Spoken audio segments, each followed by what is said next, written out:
আসসালামু আলাইকুম। আসলে এখানে ভিতরেও তো মনে হয় চাচা আগুন জ্বলতেছে, আর এগুলো কয়লা।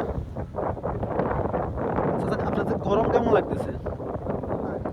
তারপরে একটা মনে হয় মানে স্বস্তির বাতাস থাকার কারণে একটু ভালো লাগতেছে। আহ, এখানে নেচে অনেক আগুন, কিন্তু এই আগুনের ভিতরে তারা আছে চাচারা শুধুমাত্র কি এই তারা অথবা পরিশ্রম করে, এই জন্য তাদের অথবা এটা সয়ে গেছে।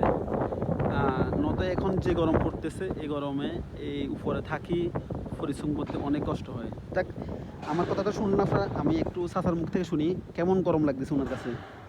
চাচা একটু বলবেন আপনার কাছে কেমন গরম লাগতেছে? গরম, সাংঘাতিক গরম। সাংঘাতিক গরম। গরম এখন বাতাসের গতি একখানা কিছু একটু মালুম কম হইতেছে। মালুম কম হবে। আপনার দেশের বাড়ি কোন জায়গায়? লক্ষ্মীপুর। লক্ষ্মীপুর। বড় ভাই, আপনার দেশের বাড়ি কোন জায়গায়? লক্ষ্মীপুরই। লক্ষ্মীপুর। আপনি শুধু সবসময় কি এই কাজটাই করেন? হ্যাঁ। এই উপরে মানে থাকি কি মানে কয়লাগুলা নেচে মানে ফেলান?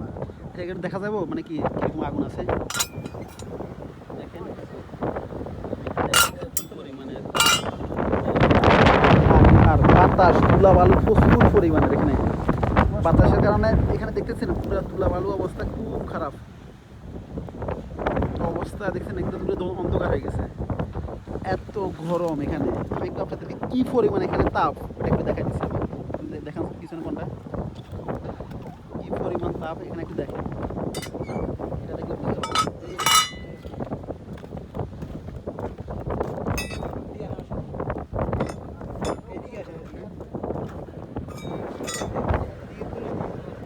দেখেন কি পরিমাণ তাপ ভিতরে, ইটগুলা পুড়ে লাল ছাই হয়ে গেছে।